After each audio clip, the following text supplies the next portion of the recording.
Soy Ernesto López Portillo. Actualmente soy coordinador del programa de Seguridad Ciudadana de la Universidad Iberoamericana Ciudad de México. Déjenme platicarles un poquito de mi historia brevemente para vincularla a los propósitos de esta sesión. Más o menos en 1990, cuando yo estaba en la primera etapa de la carrera de Derecho, fui invitado al Instituto Nacional de Ciencias Penales, a la Dirección de Investigación, primero como becario y luego conduje algunas jefaturas de departamento, relacionadas siempre con miradas multi- y transdisciplinarias de múltiples temas relacionados con las ciencias penales. Ahí conocí la criminología y desde ahí me moví hacia la seguridad pública. Les estoy hablando de principios de los 90, no había materiales y publicamos en 1994 el primer libro especializado en el tema de la seguridad pública. Así es su nombre, Seguridad Pública en México, Problemas, Perspectivas y Propuestas, editado por la UNAM. De ese año, 1994, a la fecha, me he dedicado principalmente a buscar formas de reconciliar a la policía y a la sociedad. En términos epistemológicos, me coloqué en lo que puede entenderse como el paradigma en inglés se le llama Police Accountability, y la mejor traducción que podemos hacer es rendición de cuentas de la policía. Es un paradigma que me va a servir para toda la sesión de hoy, explicando con una perspectiva quizá diferente a la que están acostumbrados, explicando qué es la policía en democracia. Muchas veces hablamos de la policía, pero no contextualizamos a la policía en términos de historia, construcción histórico-política, construcción social. Y lo primero que voy a precisar es que la policía es una construcción política, primero que otra cosa, antes que nada.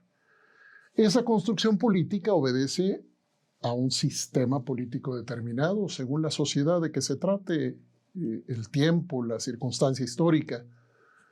Así que la construcción, la manera como definimos, entendemos, diseñamos y operamos a las instituciones policiales, tiene un fundamento político, un contexto político, y eso nunca puede ser puesto a un lado en cualquier cosa que hagamos para interpretar, para tratar de analizar, entender y transformar a las policías, en este caso, bajo un paradigma democrático. Voy a empezar la sesión platicando sobre los estándares de la reforma policial democrática. Avanzaremos a hacer una caracterización de lo que es la militarización y el militarismo, para ir discutiendo cómo llegamos aquí. Y en ese contexto voy a mostrarles un modelo de rendición de cuentas de la policía que ha publicado la ONU ya hace varios años y que presenta una constelación de actores que deben acompañar de distinta manera a la policía. Así que nos vamos a mover desde un poquito de historia, un poquito de origen histórico de nuestra policía hasta nuestros días. Y en ese camino que vamos a hacer en estos 90 minutos, vamos a poder distinguir narrativas en disputa. Muy esquemáticamente empezaré diciéndoles que hay una narrativa democrática y hay otra narrativa que yo llamo autoritaria. Y esas dos narrativas, respecto a la policía en democracia y la policía en un sistema autoritario, a su vez dependen de un modelo de análisis que diseñé ya hace varios años y que voy discutiendo, perfeccionando, problematizando con los años, un modelo de análisis que precisamente contrasta dos paradigmas de seguridad. un paradigma democrático y un paradigma autoritario. En mi historia se cuenta la creación del Instituto para la Seguridad y la Democracia, que dirigí casi 15 años, el INCIDE. Y lo recuerdo en este momento porque algo que nos sorprendió mucho cuando presentamos el instituto públicamente y empezamos a hacer trabajo de incidencia desde esa organización de la sociedad civil, una de las sorpresas que no olvidaré jamás es que se nos preguntaba por qué hablábamos de un instituto para la seguridad y la democracia. ¿Por qué reuníamos esos dos conceptos en el nombre del instituto? Eso nos clarificó de manera empírica, digamos, que la seguridad suele ser caracterizada, y la policía dentro de esa caracterización, la seguridad y la policía suelen ser caracterizadas sin contextualizar políticamente a esas categorías, esos conceptos, esas funciones públicas y también ese derecho a la seguridad suele ser caracterizado o solía ser caracterizado sin hacernos la pregunta de ¿en dónde está la seguridad en un sistema político? Los 5 estándares de la reforma policial democrática es el nombre de nuestro primer bloque de reflexión. Los 5 estándares son los siguientes: atención prioritaria al ciudadano, cumplimiento regular de las normas del derecho, respeto regular de los derechos humanos, rendición de cuentas y supervisión externa. Estos estándares, que voy a regresar uno a uno, voy a regresar a ellos uno a uno, estos estándares están inspirados en David Bailey. David Bailey fue uno de los, quizá ha sido el más importante investigador en el análisis comparado internacional de la policía. Para mí ha sido uno de las, como un amigo dice, es una especie de muleta teórica que utilizo todo el tiempo conmigo. David Bailey comparó centenas de instituciones policiales viajando por el mundo y ya desde aquellos años que comentaba, de los 90, ya era posible encontrar estudios interesantísimos de David Bailey haciendo propuestas útiles, desde donde se les mirara en el mundo, útiles para mejorar nuestra comprensión de qué policías tenemos, qué instituciones policiales tenemos en el mundo y qué instituciones policiales queremos tener en las democracias. Él construyó los primeros 4 estándares que refiero: atención prioritaria al ciudadano, respeto a la ley, respeto a los derechos humanos y accountability, rendición de cuentas. Tiempo después de varios años de analizar el tema, de construir herramientas para evaluar estos estándares en instituciones policiales, desde INCIDE, el instituto que mencioné, tiempo después decidimos agregar el 5º estándar, que es la supervisión externa. Estos estándares tienen que ser entendidos como horizonte de sentido de la policía en democracia. ¿Eso qué quiere decir?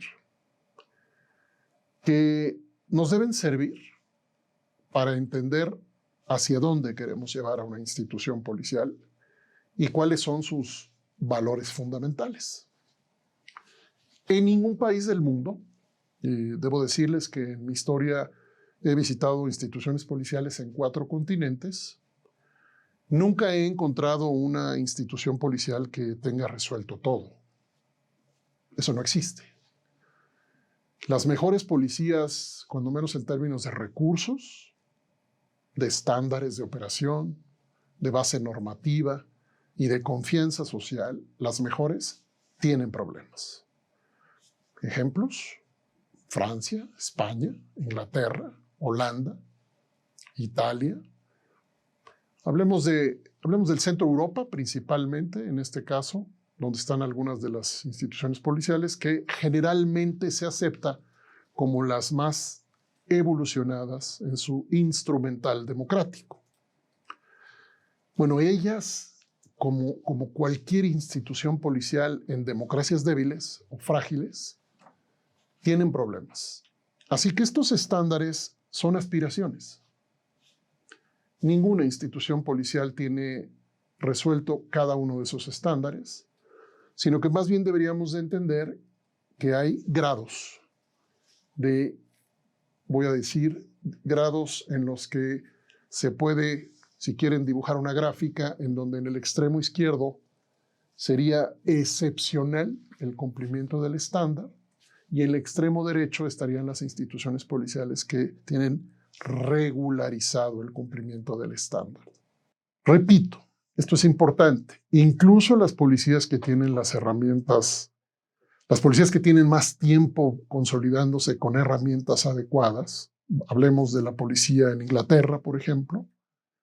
Les cuento que 2001, cuando visité por primera vez una comisaría, en este caso de la policía de la ciudad en Londres, lo primero que yo encontré en las paredes eran múltiples diseños en una campaña de reducción de violencia de la policía contra la población negra. Esto me enseñó desde aquellos años, y me sigue enseñando hoy, que las policías pueden hacer, y algunas lo hacen, enormes esfuerzos para el cumplimiento de estos estándares, pero nunca les alcanza lo que hacen para tener una, digamos, regularidad que haga, entre comillas, desaparecer los problemas graves en su desempeño. Nunca desaparecen. La investigación empírica sobre las policías en el mundo siempre está mostrando que continúan los problemas en la policía. La ONU nos dio una muy mala noticia el año pasado. Más de 40 firmas de personas, representantes de mecanismos especiales de derechos humanos de la ONU, más de 40 firmas debajo de un comunicado que se dio a conocer hace poco tiempo, anunciaron el crecimiento de la brutalidad policial, que tiene que ver con la violencia, el abuso en el ejercicio de los poderes policiales, particularmente relacionados con el uso de la fuerza, en formatos de brutalidad, quiere decir en formatos intencionales de abuso. Lo que nos dijo el comunicado de la ONU es que la brutalidad policial ha crecido en el mundo entero. Y pasaron dos cosas con esa noticia. A quienes hacemos el monitoreo de estos temas todo el tiempo, nos sorprendió relativamente, pero quiero decir que nos sorprendió desde esta perspectiva. Nunca se habían diseñado tantas herramientas para controlar democráticamente a la policía y profesionalizarla en el mundo. Nunca había habido tantas herramientas. Leyes, acuerdos internacionales, leyes, instrumentos internacionales que dan referencia para hacer las cosas bien, como la Convención de La Habana de 1990 en materia de uso de la fuerza de la policía. Pero incluso hay una evolución excepcional los últimos 20 años de estándares de operación policial que tienen una sofisticación a veces verdaderamente impresionante. Con todo y eso, viene la pandemia y en el contexto de manifestaciones públicas no violentas, en el contexto de la pandemia, policías en varios lugares del mundo vuelven a mostrar su peor cara. Es una cara de violencia, de abuso reiterado y de uso incluso de la fuerza letal en formatos no necesarios, no oportunos y no proporcionados. Es decir, rompiendo los principios que regulan el uso de la fuerza, la policía en todas las regiones del mundo nos ha vuelto a recordar que tiene problemas muy graves para autocontrolarse, especialmente en los más difíciles de los escenarios, que tiene que ver con las manifestaciones públicas, las concentraciones masivas. Para mucha gente en la policía con la que yo he hablado en toda mi carrera, ese es el escenario más delicado para la policía en todas las operaciones que se puedan imaginar. Es en las concentraciones masivas donde están los mayores riesgos. Bueno, ahí estos estándares democráticos de la policía se han visto comprometidos desafortunadamente en el mundo entero. ¿Qué nos dice eso? Paso al segundo bloque, agregando ahora a esta reflexión la contaminación político-electoral de las políticas de seguridad y su impacto en el modelo policial. En términos internacionales, lo diré, pero luego aplico a México. Muchas de estas policías que utilizan desproporcionadamente la fuerza tienen detrás una relación con el sistema político que las debilita. Me explico. Hay quien cree que una policía fuerte es una policía con mucho equipo, mucha tecnología, muchas armas, muchos vehículos. Esa es una visión ciertamente hegemónica a nivel internacional de la policía. Los Robocops. Imaginar a la policía incluso imaginarnos a la policía muy parecida, como cada vez es más al ejército. Hay quien cree que esa es la mejor policía. Esa narrativa domina en el mundo. Pero esa narrativa se contrapone a otra narrativa. Y esta primera narrativa que dije corresponde al modelo autoritario, al paradigma autoritario de la seguridad. Una policía fuerte, es una policía con alta capacidad para usar la fuerza. En el paradigma democrático de la seguridad, en donde encontramos la seguridad ciudadana, ahí hay otro modelo policial. Y ese modelo policial es fuerte no porque sabe usar o porque tiene más recursos para usar la fuerza, sino porque sabe trabajar con la gente. Son dos paradigmas muy diferentes.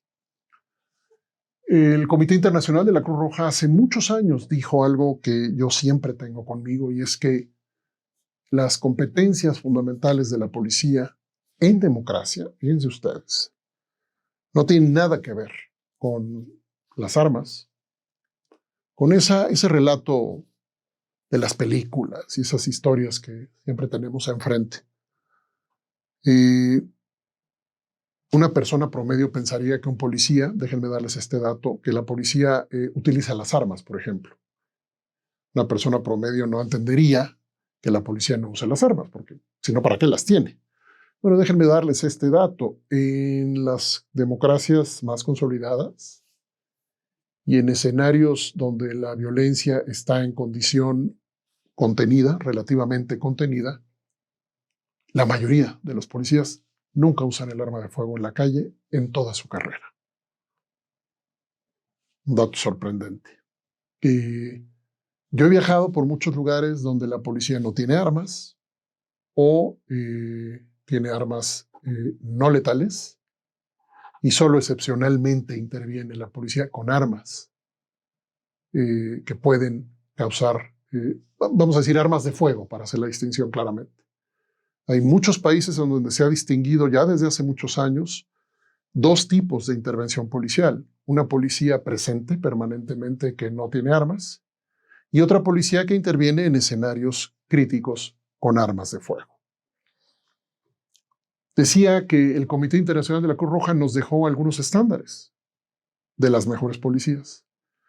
Y la sorpresa que puede provocar a mucha gente es que todas las competencias que el Comité Internacional de la Cruz Roja identifica como las de las mejores policías tienen que ver con la comunicación.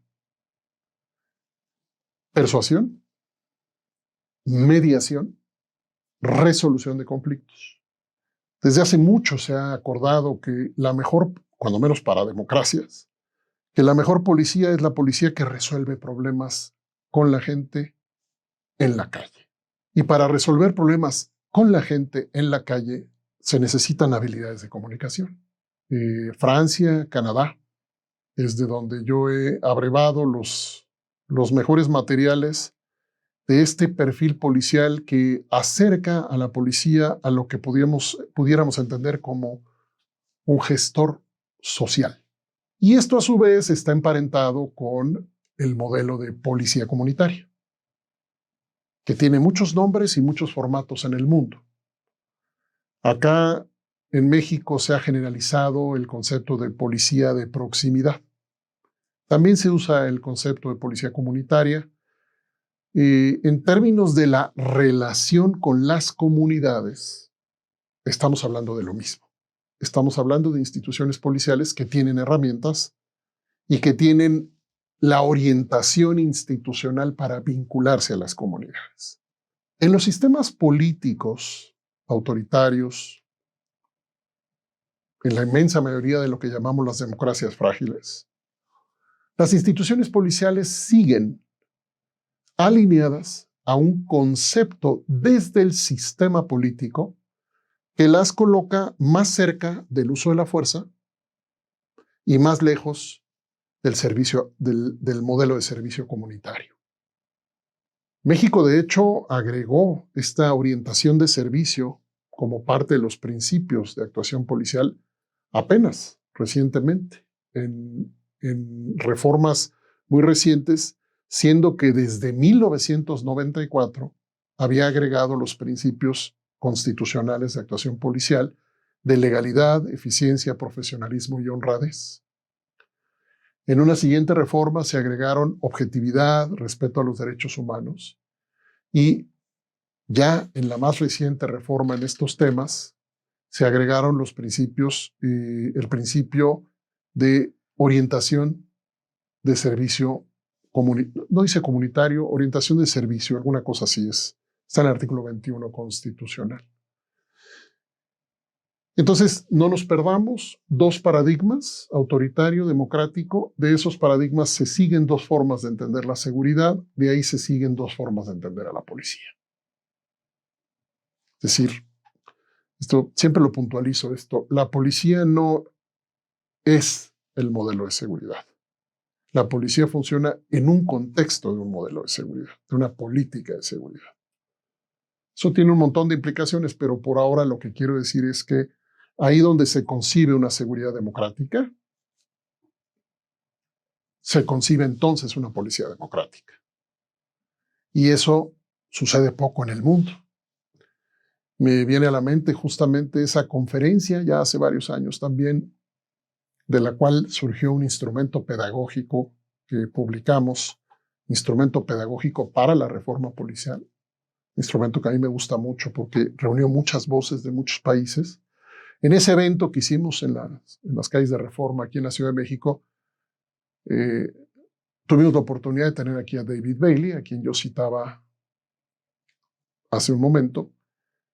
Y cuando David Bailey hablaba de cómo estaba la policía en el mundo, hablando de estos estándares, él nos daba la mala noticia de que él se pondría en manos de muy pocas instituciones policiales a nivel global. Eso nos regresa a la tensión en la que viven las instituciones policiales. Y esa tensión entre comportamientos autoritarios, arbitrarios, abusivos, particularmente en el uso de la fuerza, y modelos democráticos próximos de servicio, esa tensión es una tensión política, y es una tensión política que hace que a veces las policías se queden en formatos autoritarios y arbitrarios que las debilitan profundamente, pero a veces también las policías entren en formatos de servicio comunitario que las fortalece, precisamente desde esa perspectiva democrática.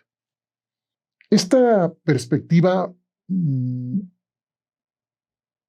nos lleva a una discusión complicadísima, que es cómo juega la seguridad y la policía en la perspectiva de los actores políticos en el marco de la competencia político-electoral.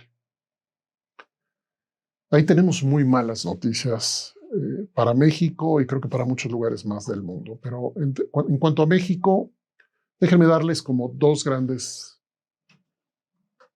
creo yo que podríamos afirmarlo como hechos demostrados, pero los voy a referir como hipótesis de trabajo.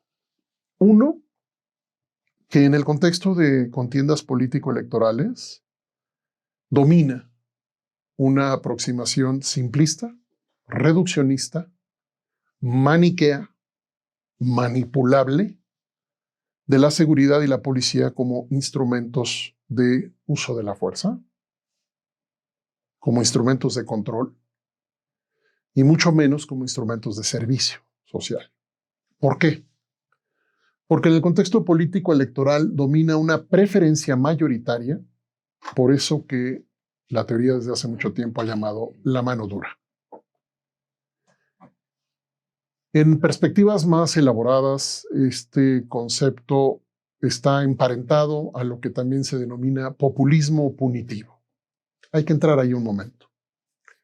El populismo punitivo es el predominio de una preferencia política y social por medidas que amplían los poderes del Estado para aplicar castigos a través del sistema penal, principalmente, desde luego, el encierro, el castigo asociado con la privación de libertad. La mano dura es una representación ideológica en donde gobiernos y sociedades depositan su expectativa de construir seguridad a través fundamentalmente del uso de la violencia del Estado, entre otras cosas, o principalmente a través del sistema penal, sistema policial y el sistema penal. En el contexto político electoral me ha tocado por muchos años estar cerca de procesos de campañas en donde abiertamente actores políticos reconocen que no pueden públicamente cuestionar la mano dura porque les implican costos electorales. Les implica costos electorales subir la idea al público de que la mano dura no es lo que nos va a dar seguridad. Así que me ha tocado ver a gente, porque la política es así, y en la política, en mi concepto, básicamente se vale todo. Me ha tocado ver a mucha gente en la política que sabe, en privado, que repetir formatos de mano dura no es la salida, pero en público repite. Buscando apoyos electorales, repite propuestas propias de la mano dura.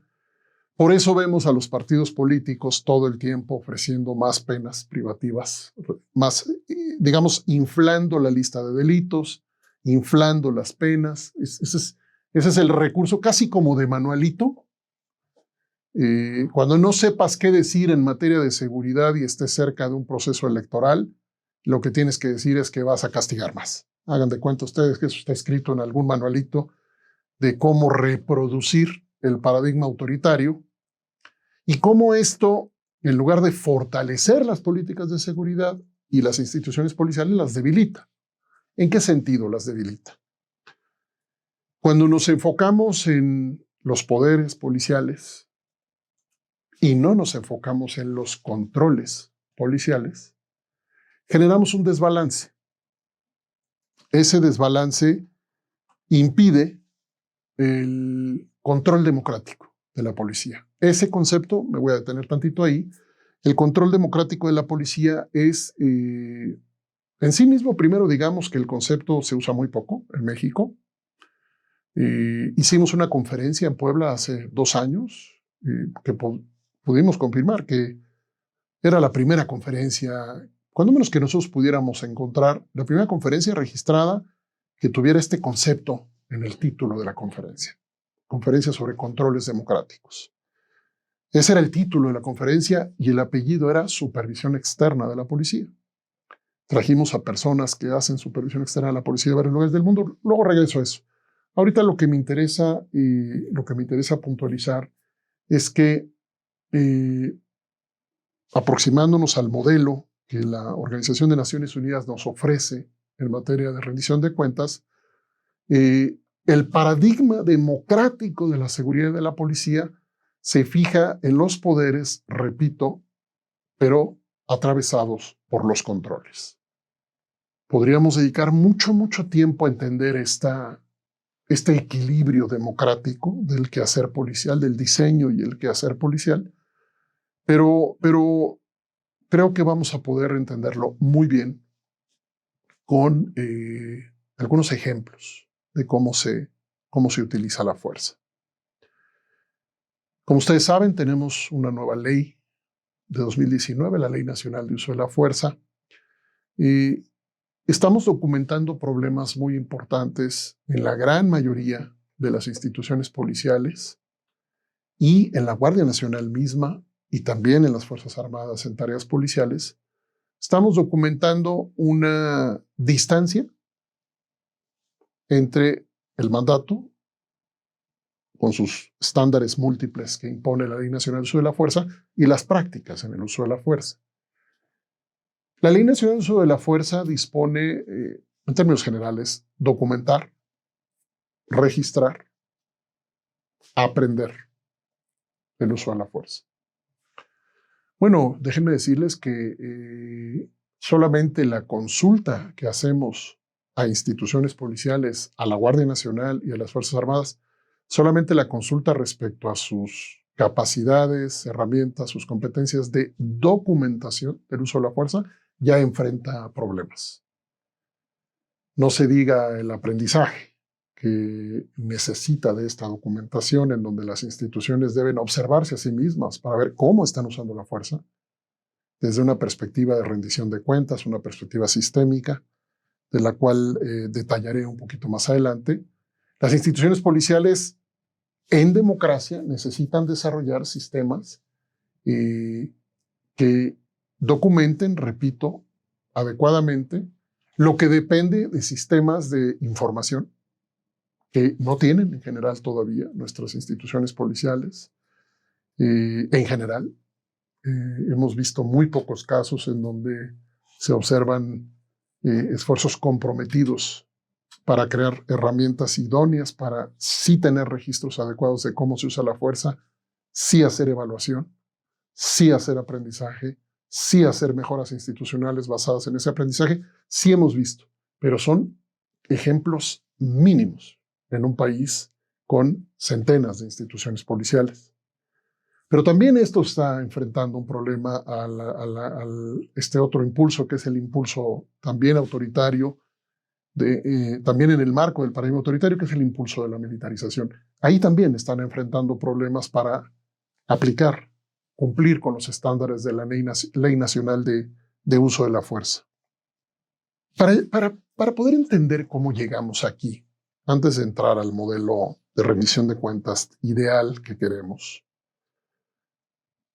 hay que hacer una recapitulación sobre el proceso, en mi concepto, estructural, sistémico, que nos ha traído a un momento en el que ya hoy, en la gran mayoría de las entidades del país, hay más personas en funciones policiales de origen militar que miembros de policías estatales, particularmente.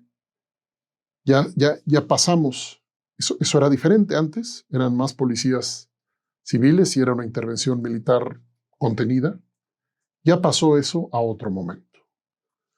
Con el monitoreo que hacemos desde el Programa de Seguridad Ciudadana de la Universidad Iberoamericana, pudimos identificar el momento en el que los datos ya nos dejaban en claro que si comparas particularmente con policías estatales, y esto evolucionará también para comparar con policías municipales, hay lugares en donde ya son más policías formados por el ejército, policías que son personas militares, con formación militar, con plazas en la Secretaría de la Defensa Nacional o en la Secretaría de Marina.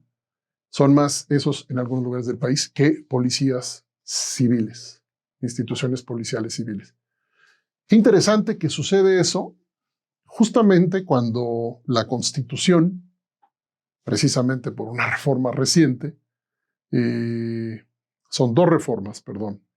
Una que introdujo la palabra civil como perfil de las instituciones de seguridad pública. Es decir, la Constitución ordena que las instituciones responsables de la seguridad pública sean civiles y ordena en ese mismo sentido.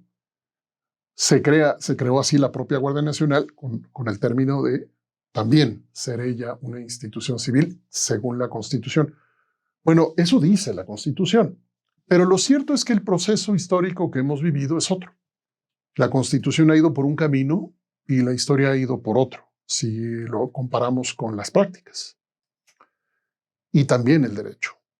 Ojo, en 1995, la Suprema Corte, en la primera acción de inconstitucionalidad que conoció el entonces nuevo Tribunal Constitucional, la Corte convertida con la reforma del presidente Zedillo en un tribunal constitucional, la primera acción de constitucionalidad, la Corte decide que las Fuerzas Armadas pueden auxiliar en funciones de seguridad pública con el criterio, dice la Corte, el criterio de que lo hagan siempre bajo la autoridad civil y a solicitud de esta.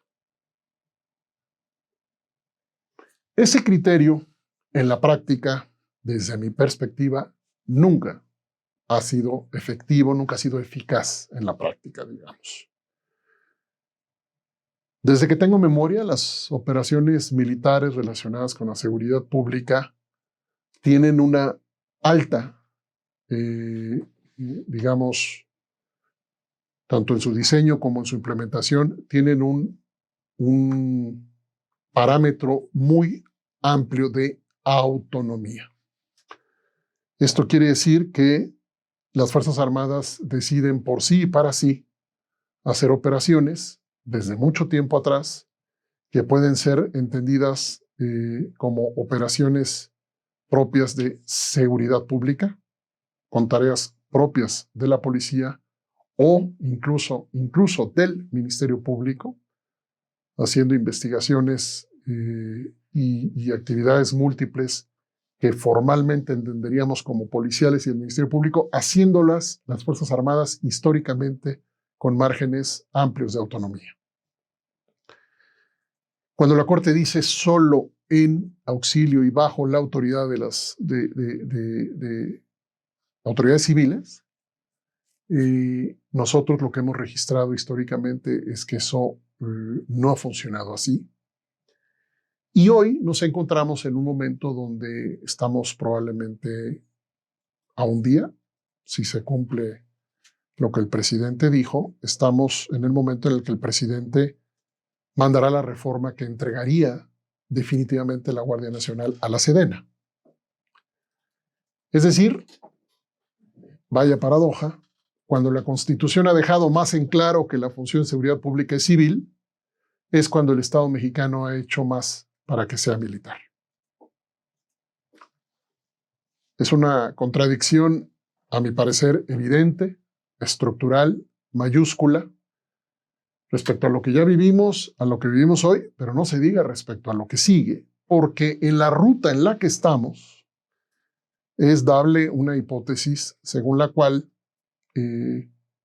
la militarización, la hegemonía militar de la seguridad pública federal va siendo acompañada de un proceso de invasión militar de funciones de la seguridad pública estatal y municipal también. Estamos documentando distintos procesos en esta administración, la administración de López Obrador, estamos documentando distintos procesos de cómo interactúan las Fuerzas Armadas a nivel estatal y municipal. Estamos recibiendo información y consultando tanto como podemos. Y lo que podemos decir hoy es que hay un caleidoscopio de escenarios de colaboración, en donde a veces sí son las autoridades civiles las que nos confirman que están en el liderazgo, pero otras veces nos confirman lo contrario, en donde representantes principalmente de Sedena deciden su operación, pero incluso también imponen acuerdos para la operación respecto a cuestiones específicas en estados y municipios donde se tienen las coordinaciones regionales. Repito, en algunas de las cuales nos confirman que hay liderazgo civil y en otras nos confirman que el liderazgo es militar. No resisto recordar esta entrevista que acabo de escuchar hace unos días. El periodista Leonardo Curcio le pregunta a la ex secretaria de Gobernación, hoy senadora Olga Sánchez, le pregunta por qué, si la Constitución dice que la Guardia Nacional es civil, ¿por qué es militar? ¿Cuándo se cambió la decisión? Es más o menos la pregunta que hace Curcio. Y fíjense la respuesta que le da la senadora Olga Sánchez. Así tal cual. Le pregunta él eso y ella le contesta, si yo te dijera que no hay un solo gobernador, una sola gobernadora, un solo gobernador que deje de pedir la intervención militar en su estado, yo te diría que esa fue mi experiencia, decía ella, su experiencia como secretaria de Gobernación. Fíjense qué interesante. Incluso hice la transcripción de la pregunta y la respuesta y lo subí a mi cuenta de Twitter, donde utilizo mucho ese medio para efectos pedagógicos. Fíjense qué interesante. Él le pregunta por qué la variación de civil a militar y ella contesta, todos la piden. Es interesantísimo para el análisis. Mi interpretación es que la entonces secretaria, hoy senadora, hizo una representación muy potente de este proceso de socialización, aceptación de la vía militar en seguridad como un evento que se justifica en sí mismo, dado que el proceso inercial en el que está podría decirnos que, más allá de que la Constitución diga que es civil o militar, lo que tenemos que mirar es que el poder político civil está pidiéndole a los militares que se encarguen. Esa es mi interpretación de lo que está contestando la senadora. No le contesta si está bien o está mal en función de la Constitución. No le contesta la contradicción que hay en una Guardia Nacional militar en los hechos y civil en la Constitución. Lo que le contesta es, nos la piden y nos piden la intervención de las Fuerzas Armadas. No hay gobernador que no lo haga.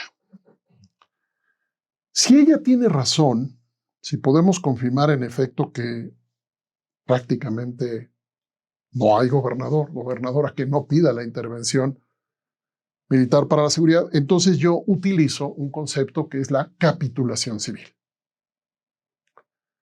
El poder civil diciéndonos, yo no puedo con esto.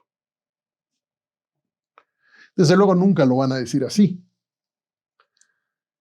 Lo que estamos viendo es en realidad un proceso no manifiesto en el discurso, no así, pero latente, que a su vez puede ser corroborado a través de prácticas en donde, repito, el mandato civil de la Constitución va por un lado y la vía militar en la práctica va por otro. Por cierto, increíble pero cierto, apenas ayer veía yo a personas que siguen insistiendo que México no está viviendo un proceso de militarización.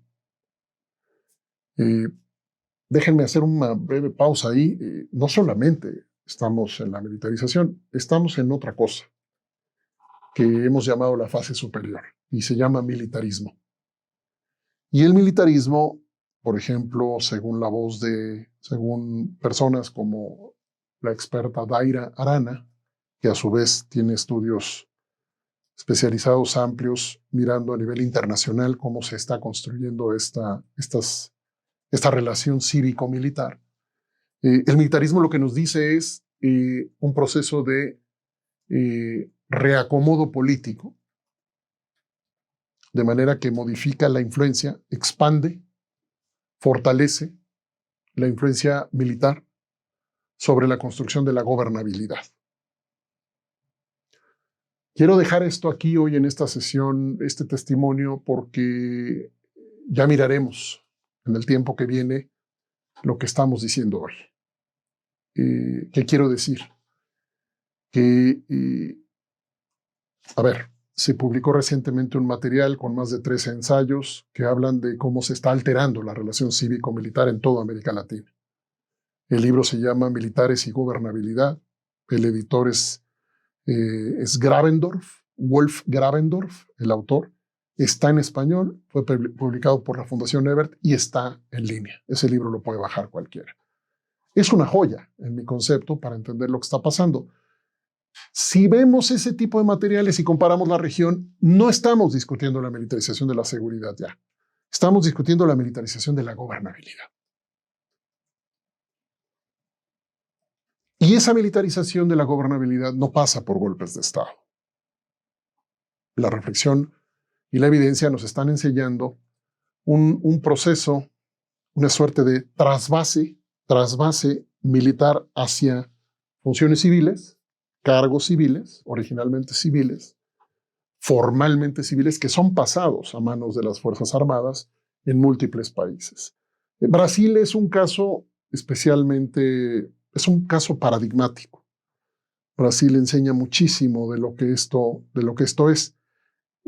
Ahí les va un dato. En este momento Brasil tiene más funcionarios militares en la administración pública presidencial de Bolsonaro que los militares que hubo en la dictadura militar de Brasil.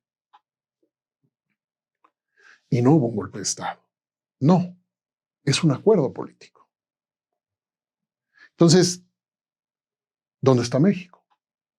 México está en una disputa de narrativas en donde la hegemonía militar en la seguridad, por un lado, y la ocupación militar de otras múltiples tareas civiles son ya un hecho.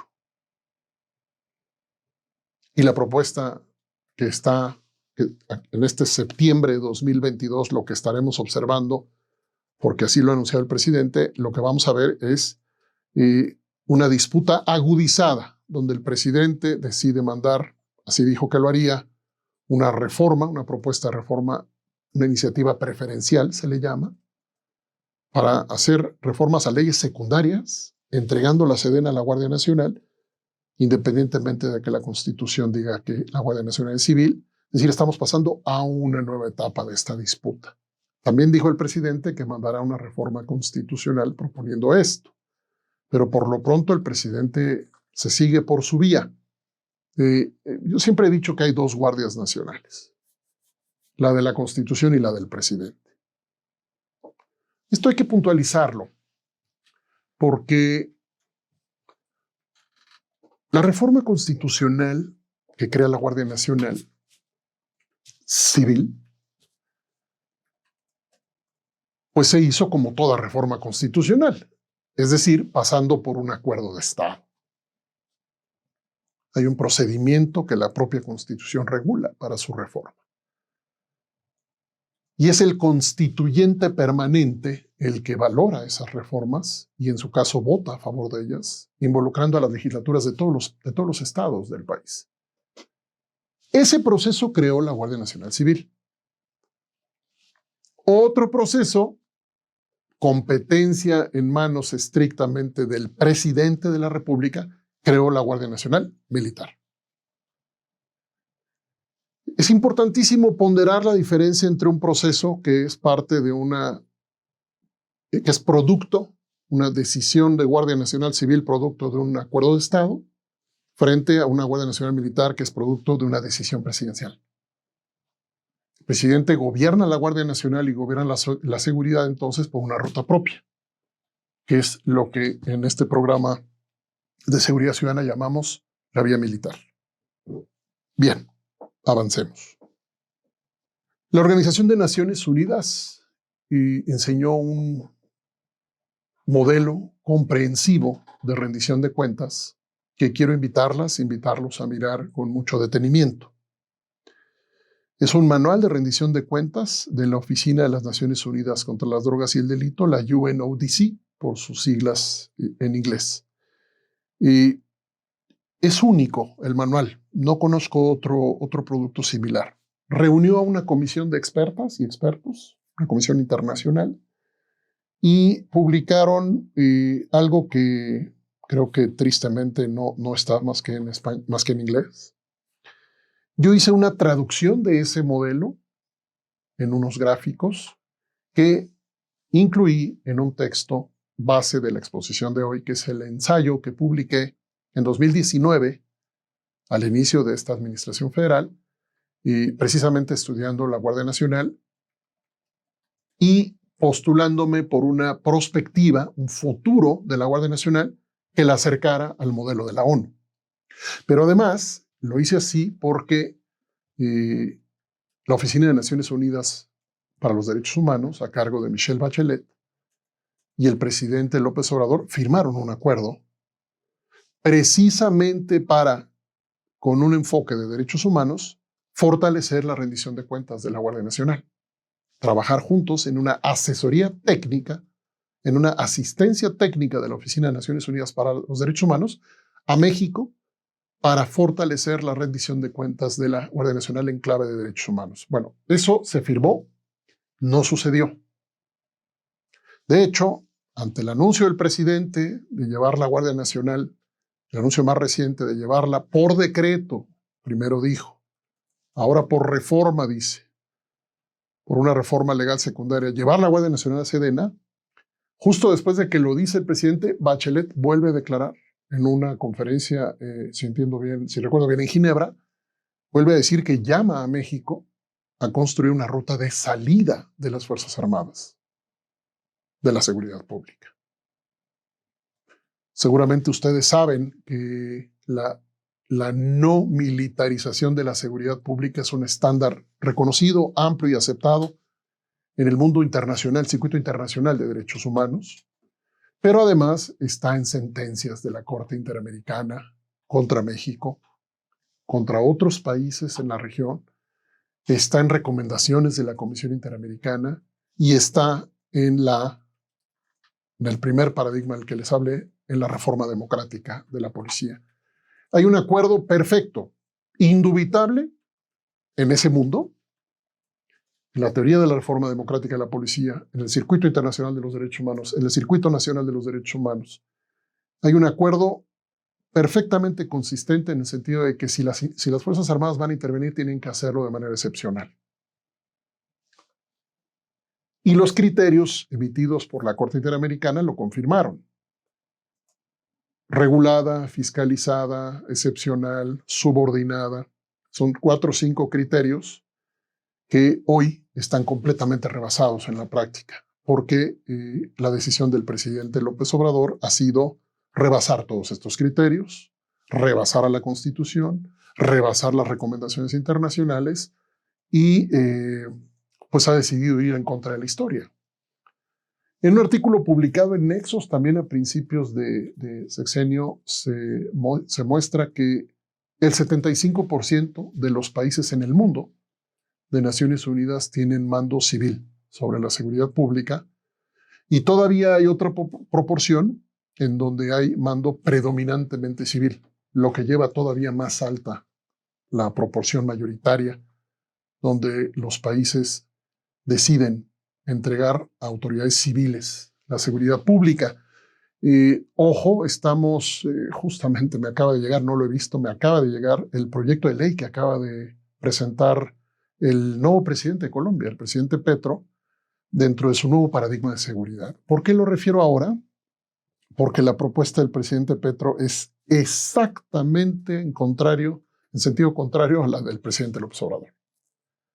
Y fíjense qué interesante, porque estos dos países, Colombia y México, son, según, pues creo que muchas personas lo han estudiado y lo refieren así, son los dos países que representan de mejor manera el desastre absoluto, catastrófico que supone la política prohibicionista contra las drogas. Esa política prohibicionista ha sido asociada con procesos de militarización, de intervención militar de la seguridad, precisamente, entre otras cosas, utilizando conceptos propios del mundo de la doctrina y del mundo militar, como hablar de la guerra contra las drogas. Colombia está en un proyecto para salir de lo que ellos llaman modo guerra, del modo militar, para entrar en una política de seguridad a favor de la paz, diferente. México, en cambio, se adentra aún más en la militarización de su seguridad y de sus instituciones policiales. Por cierto, no era así, y hoy nosotros tenemos una tasa de homicidios más alta que Colombia. Colombia acumuló, según el informe de la Comisión de la Verdad, 9 millones de víctimas, no víctimas letales, no víctimas mortales. De esas fueron 500,000, pero 9 millones de víctimas en muchos sentidos, incluyendo desplazamiento forzado, entre otras cosas, durante 5 o 6 décadas de conflicto. Colombia le está diciendo al mundo, nosotros no podemos seguir con esta política de seguridad que tiene fundamentalmente una idea en donde el éxito de la política se mide por la capacidad de usar la fuerza para que estemos contando muertes. Colombia nos está diciendo vamos a una política de seguridad que sea medida de otra manera, tratada de otra manera por instituciones civiles.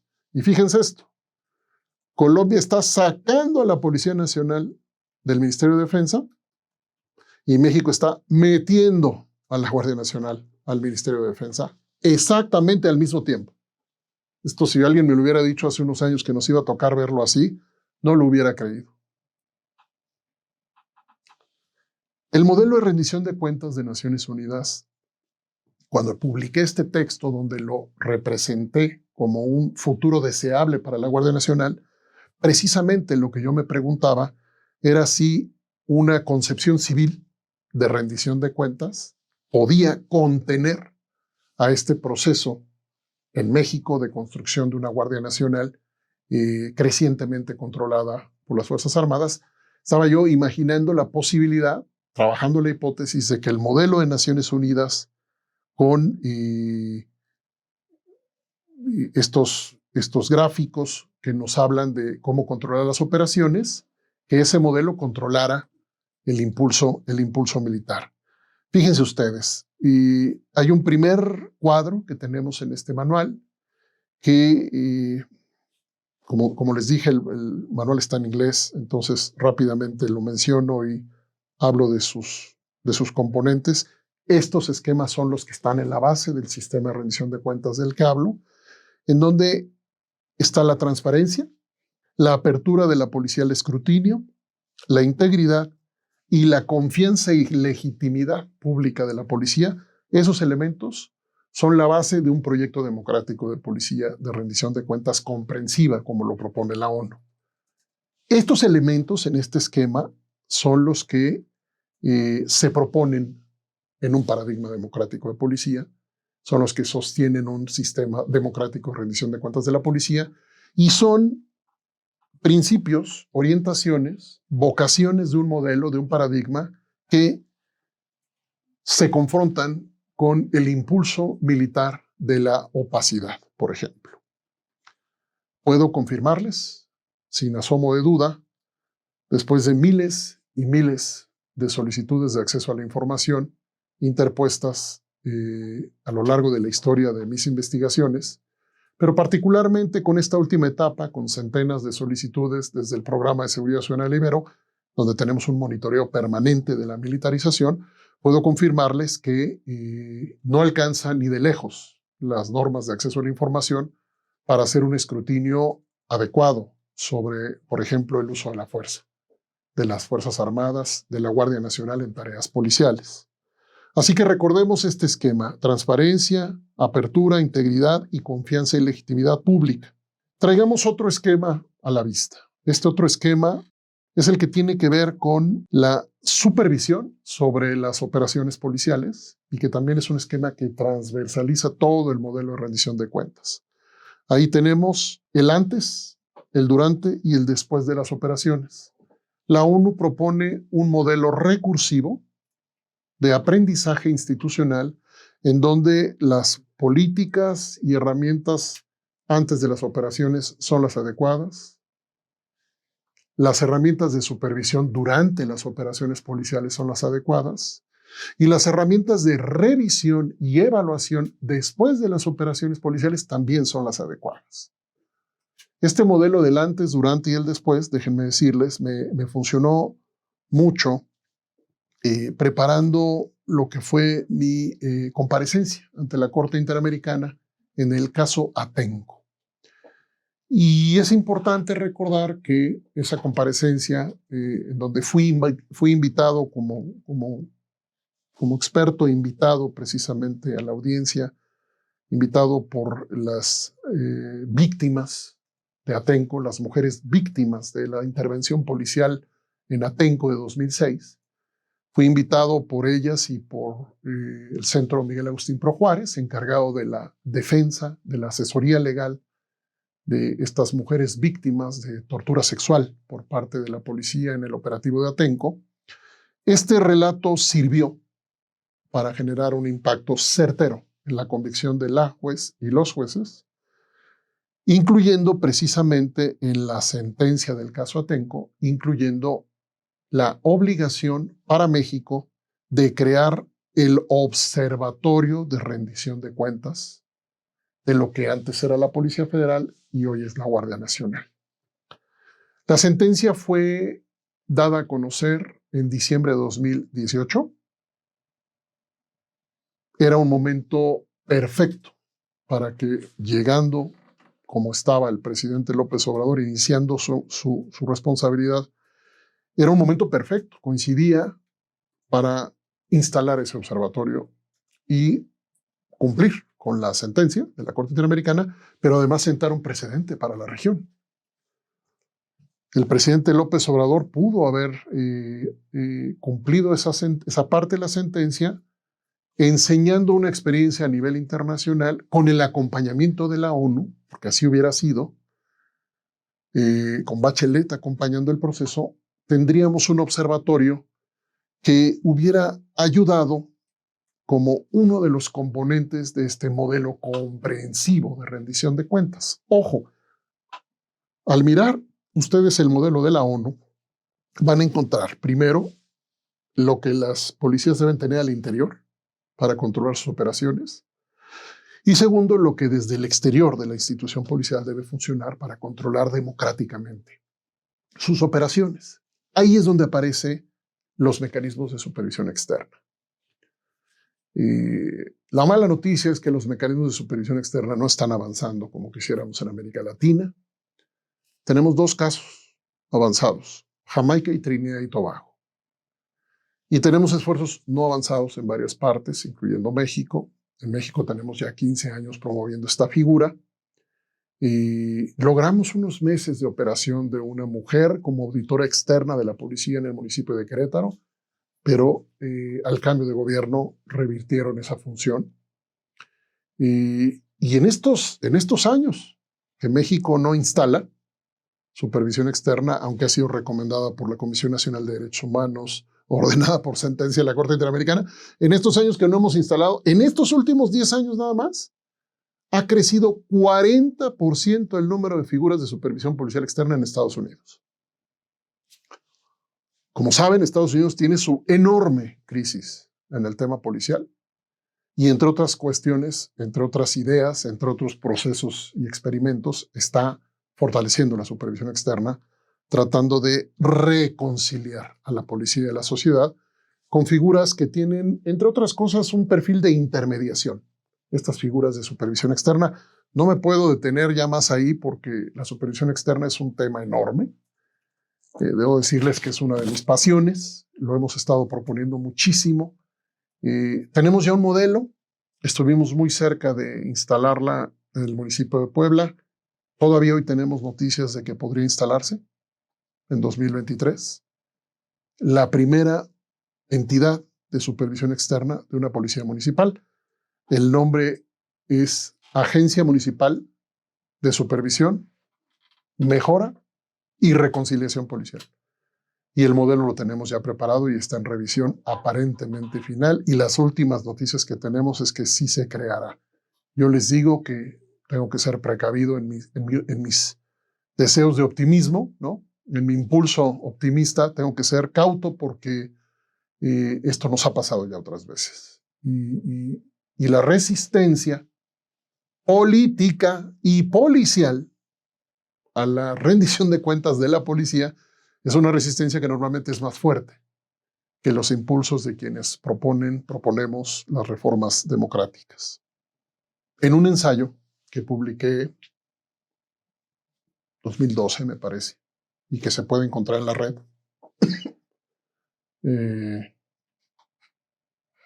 La policía en México, función política y reforma, es el nombre del ensayo. Yo caractericé el origen de la policía en el sistema político en México. Y lo que dije es que hubo un pacto de origen. Lo definí así: lealtad política a cambio de impunidad. La investigación histórica de la construcción de la policía en México, en mi concepto, confirma de manera indubitable esta ecuación. A la policía se le pidió funcionar como en buena parte del mundo, funcionar en sus orígenes como un instrumento de control político. Esto pasó en el mundo entero. La policía nace como un instrumento de control, un instrumento armado de control político.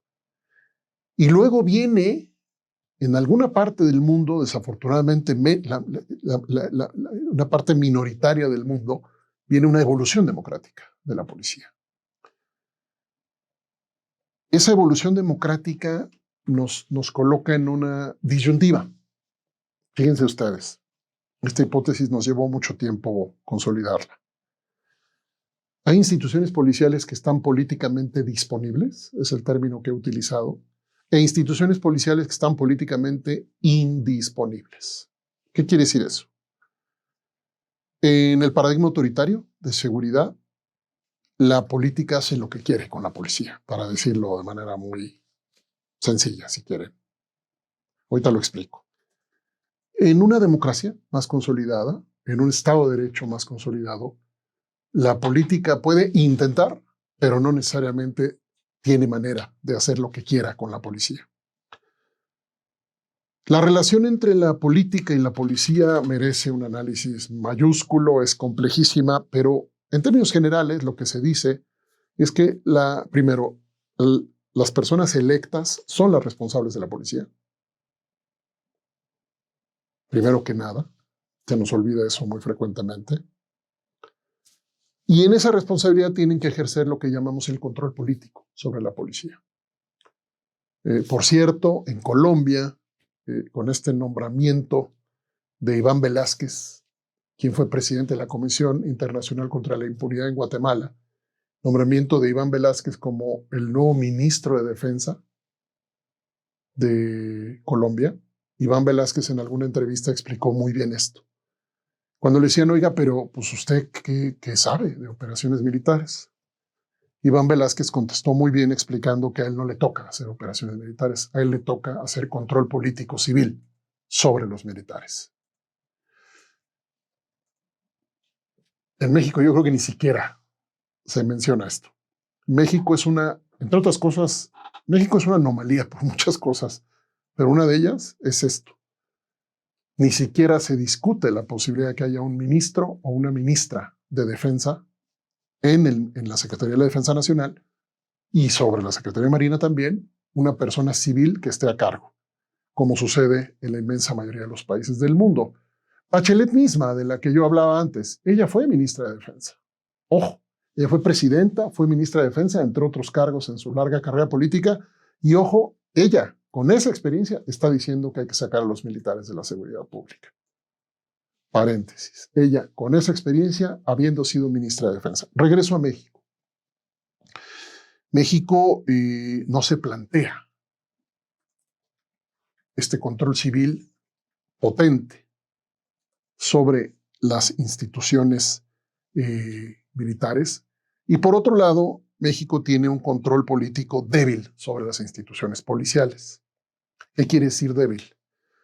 Que en la gran mayoría de los casos lo que encontramos es que las personas electas, alcaldes, alcaldesas, eso está cambiando ciertamente. Afortunadamente en muchos lugares vemos cambios, Pero lo que hemos visto en la historia, las décadas, es que las personas electas suelen querer desentenderse de la toma de decisiones en materia de seguridad.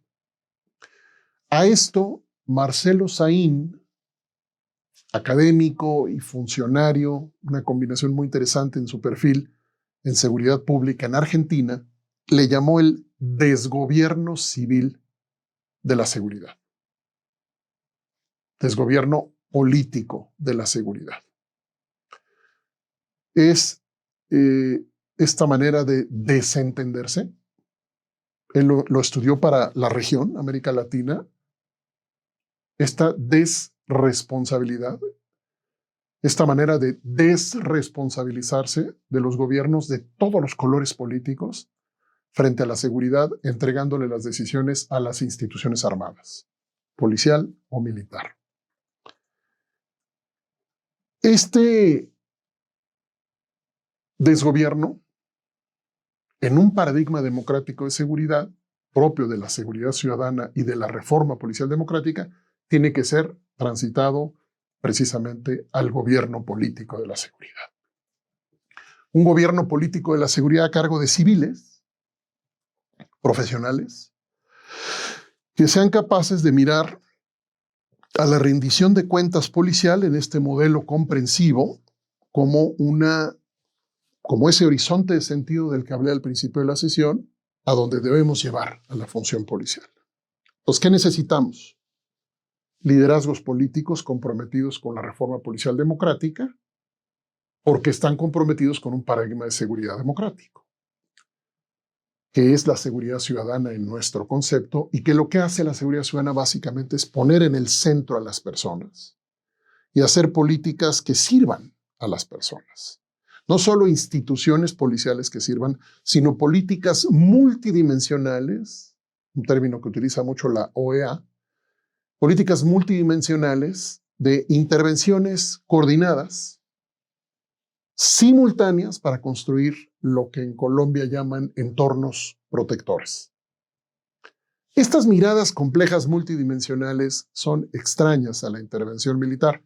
Lo vuelvo a decir entre paréntesis, porque siempre hay que seguir agregando elementos de comprensión de por qué decimos no a la vía militar. Entre otras cosas, la vía militar no está en condiciones de construir estas intervenciones multidimensionales porque no sabe hacerlo, porque no está para eso.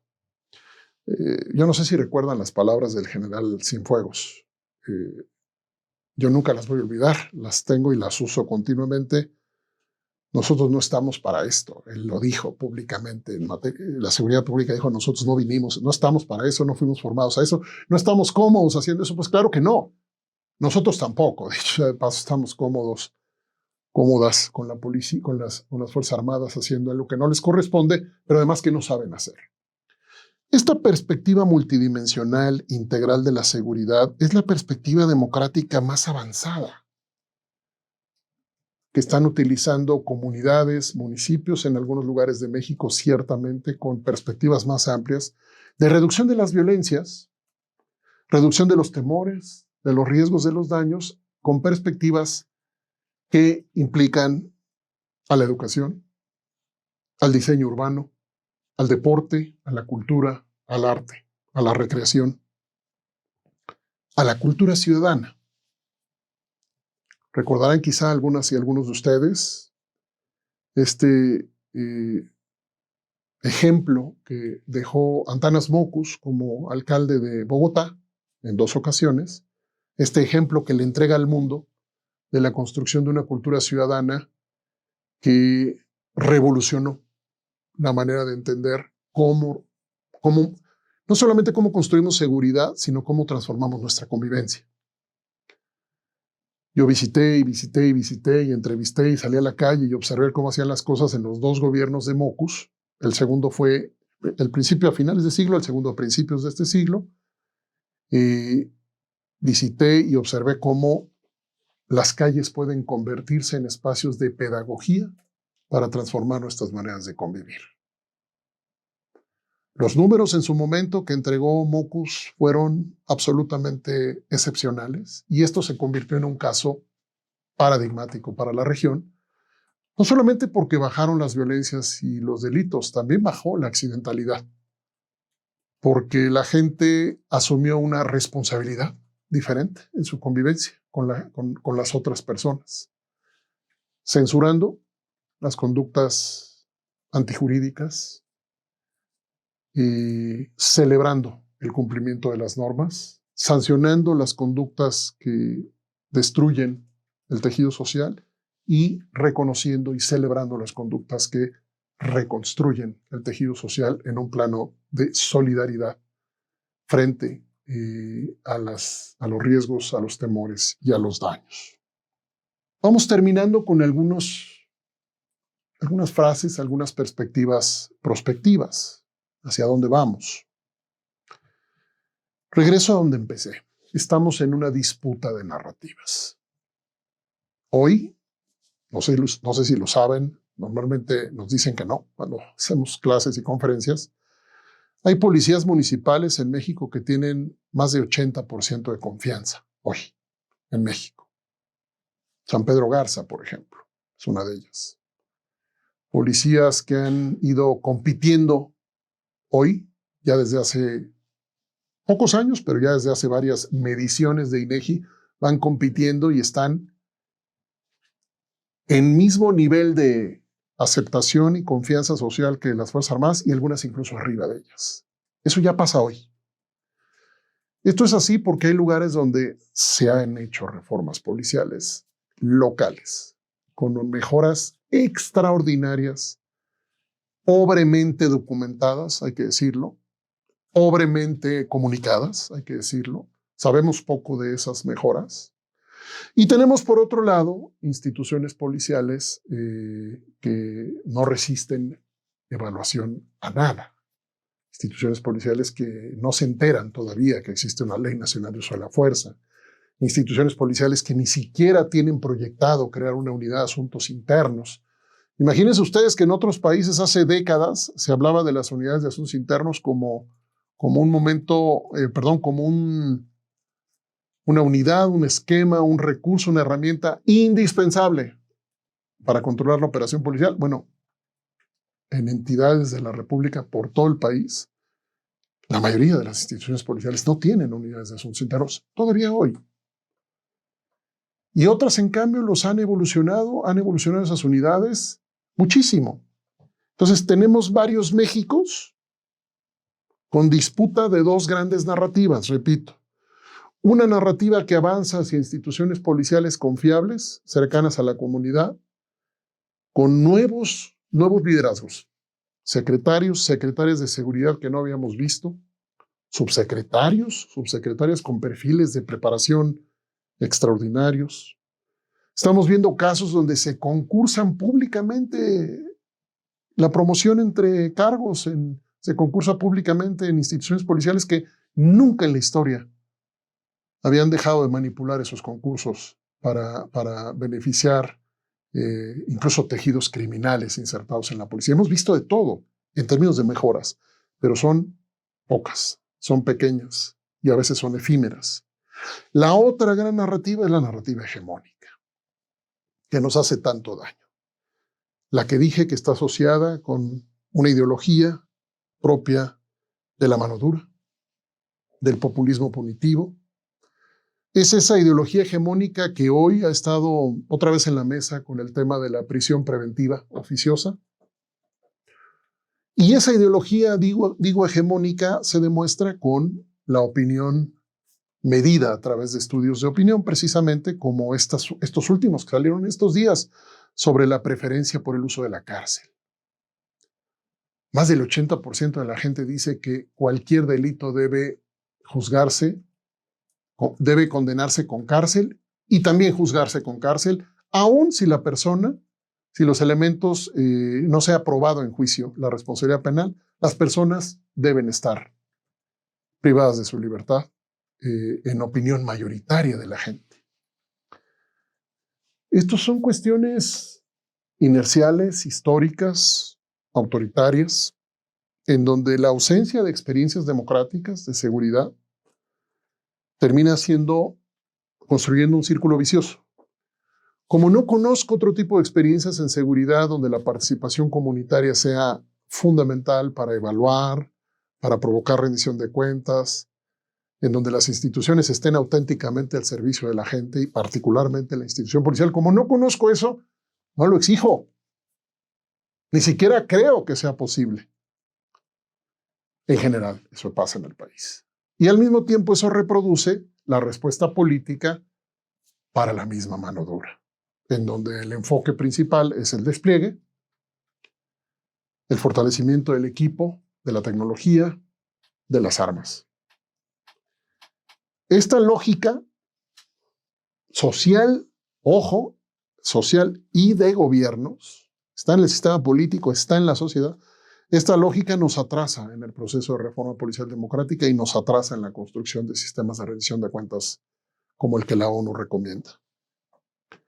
¿Qué necesitamos? Nosotros recomendamos a quienes están comprometidos con la construcción de la paz, recomendamos reunir 3 tipos de liderazgos. El liderazgo político, el liderazgo social y el liderazgo técnico. Este trípode, le he llamado yo, el trípode de liderazgos, para hacer procesos de reformas propios de una orientación democrática de la seguridad, que además tengan sostenibilidad en el tiempo. En este momento yo me enfrento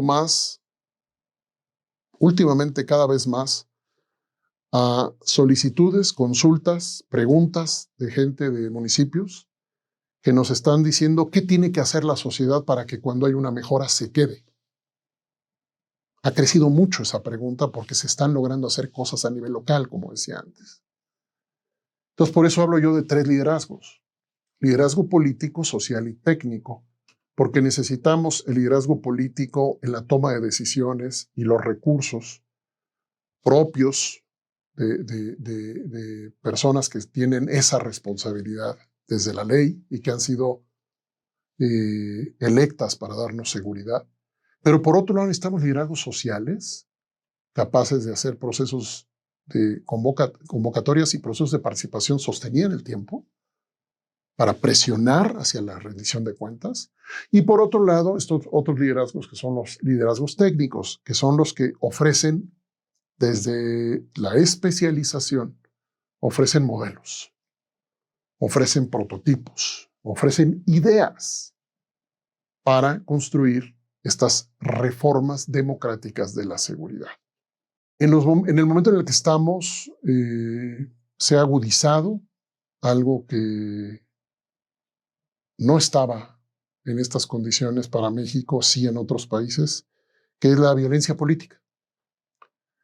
La violencia política que crece particularmente asociada a procesos electorales, en donde, como nos lo dicen personas expertas en temas relacionados con la macrocriminalidad, lo que nos dicen es que se está generando un tejido de gobernanza criminal, un tejido de dominio político por parte de tejidos y redes criminales a nivel local, cada vez en más lugares, que influyen en los procesos electorales e influyen en la construcción de la agenda pública.